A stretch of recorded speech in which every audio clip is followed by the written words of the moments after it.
लवकुश चौराहे में एक वीडियो हमारा बना है अभी क्राउन का, जिसमें दिखाया गया 3 लेयर के फ्लाईओवर बने हुए हैं। पहली लेयर कौन सी, हम तो बीच वाली बता देते हैं, ये मेट्रो की है। दूसरी लेयर कौन सी, सुपर कॉरिडोर को सुपर कॉरिडोर से जोड़ने के लिए लेफ्ट में और राइट में 2 फ्लाईओवर बने हैं, 2 हो गया। तीसरी लेयर कौन सी, उज्जैन रोड को उज्जैन रोड से जोड़ने वाला, जिस पे अभी काम चल रहा है, ठीक है, चल रहा है। 3 लेयर में ब्रिज, सबसे ऊंचा ब्रिज, ठीक है, लवकुश चौराहे पे, ये हमको देखने को मिलता है, ये भी आप बताइए। फिर हम टर्न लेते हैं उज्जैन रोड की तरफ, ठीक है। सर ये उज्जैन रोड है, उज्जैन इंदौर उज्जैन एक्सप्रेस हाईवे, जो कि वर्तमान में अभी 4 लेन है और इसका 6 लेन का काम उज्जैन की तरफ से चलता हुआ आ रहा है। क्लियर हो रहा है? 14% काम कंप्लीट हो गया, 6 लेन का काम चलता हुआ आ रहा है। और जैसे ही अपन आगे थोड़ा पहुंचते हैं तो हमको लेफ्ट में एक बहुत बड़ा संस्थान दिखता है और वो है अरबिंदो हॉस्पिटल। अरबिंदो हॉस्पिटल कब स्टार्ट हुआ था, ठीक है, रोड सिंगल एरिया जंगल, तो वहाँ पे इंदौर के लोग बोलते थे, बोले भंडारी जी हॉस्पिटल खोल रहे हैं जंगल में, कौन जाएगा इलाज कराने के लिए। फ्री एम्बुलेंस सुविधा दी, 1.5 साल तक फ्री एम्बुलेंस सुविधा दी। और में यहाँ पे कुछ कॉलोनियाँ भी डेवलप हो रही थी, कॉलोनियाँ डेवलप हो रही थी, लेकिन लोग ये सोच के भाग आते थे, बोले जंगल में कौन जाएगा, पास में लाते तो अच्छा रहता। सर आज भी कई लोग बोलते हैं, अरे यार तुम्हारी तो टाउनशिप बहुत दूर दूर है, सर यहीं पलासिया की तरफ दे देते, विजयनगर की तरफ दे देते, यहाँ राजबाड़ा में दे देते। कई लोगों के आते हैं सवाल, है ना, तो ठीक है सर खाली करवा दो, ला देंगे। हैं, अच्छा नहीं लगा क्या? देखो सवाल तो कोई कुछ भी कर सकता है सवाल तो कोई कुछ भी कर सकता है। अभी देखना कितने सवाल आएंगे, है ना। अभी अपन और आगे चलते हैं। जब अपन हॉस्पिटल से आगे चल रहे हैं तो पेट्रोल पंप के सामने इमराल्ड है, उसके पीछे और भी बहुत सारे टाउनशिप, 3 से 5 किलोमीटर का एरिया पूरा डेवलप हो गया, बस गया, है ना।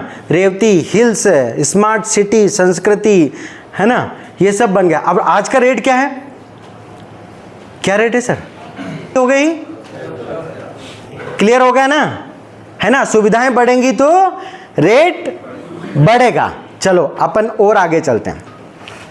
अब हम हॉस्पिटल से आगे चलते हैं तो आता है रेवती रेंज। रेवती रेंज क्या है, बीएसएफ का ट्रेनिंग कैंप, शूटिंग होती है यहाँ पे, है ना, फायरिंग होती है, ये फायरिंग रेंज है बीएसएफ की।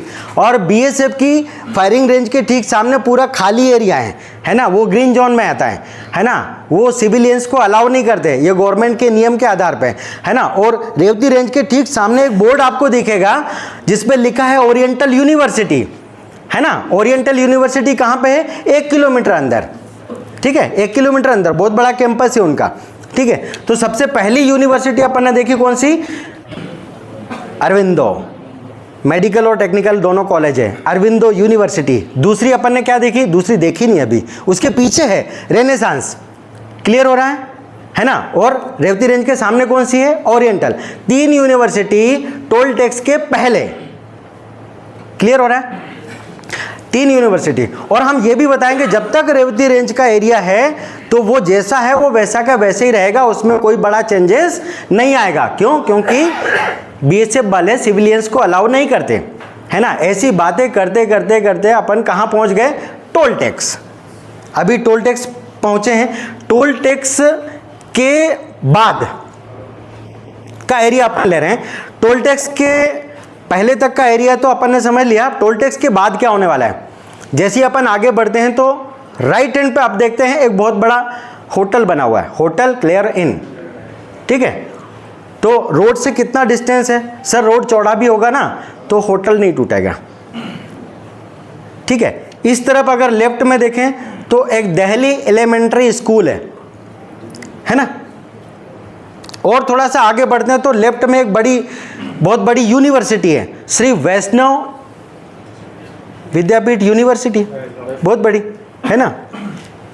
और अपन आगे चलते हैं तो वैष्णव के सामने वाला जो एरिया पूरा खाली है, अब उसमें क्या बताओगे सर। ये 10 किलोमीटर का जो एरिया है ना, लवकुश चौराहे से लेके धर्मपुरी तक 10 किलोमीटर का एरिया जो है वो एजुकेशनल हब के रूप में डेवलप हो रहा है। क्या हो रहा है? एजुकेशनल हब के रूप में डेवलप हो रहा है। और इसके पीछे गवर्नमेंट की क्या प्लानिंग है अभी अपन बात करते हैं। अब एजुकेशनल हब के अंदर में क्या है आज वो अपन देखें तो 3 बड़ी यूनिवर्सिटी, टोल के पहले अपन ने नाम गिना है, 2 बड़ी यूनिवर्सिटी, टोल के बाद श्री वैष्णव, जेल के पहले, और जेल के बाद में प्रेस्टीज। ठीक है, आगे जाएंगे तो बहुत सारे स्कूल नजर आते हैं, और सबसे लास्ट में धर्मपुरी के पहले 2 बड़े कॉलेज नजर आते हैं, लाल बहादुर शास्त्री और इंदौर इंटरनेशनल कॉलेज। दिखते हैं ना, है ना ये। और मैं तो बताता हूं कि 5 बड़ी यूनिवर्सिटी, 9 कॉलेज और 23 स्कूल आज की स्थिति में यहाँ पे है। आप गिन लीजिए कभी फुर्सत में जाके। राइट में भी जाना है 3 किलोमीटर, लेफ्ट में 3 किलोमीटर, राइट में, तो ये सब दिख जाएंगे। ठीक है, ये सब हम प्रेजेंटेशन करते हुए चल रहे हैं आगे, और चलते चलते अपन कहाँ पहुँच गए? प्रेस्टीज के सामने। ठीक है, अब जैसे ही अपन जेल कनेक्ट करते हैं, ठीक, जेल के पास से एक पूरा नया शहर की शुरुआत होती है। ठीक है, नए शहर की शुरुआत कैसे होती है? आप लेफ्ट में देखेंगे, राइट में देखेंगे तो आपको पूरा डेवलपमेंट नज़र आता है। ठीक है, जेल पार किया, जेल के ठीक सामने आप देखेंगे तो Shri Ram central school 4 multi अपने को दिखती है।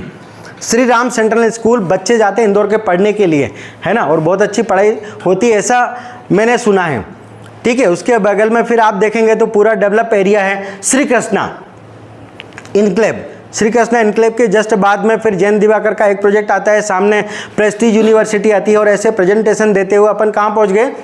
रिंगनोदिया चौराहे पे। एक बार ताली और बजा दो।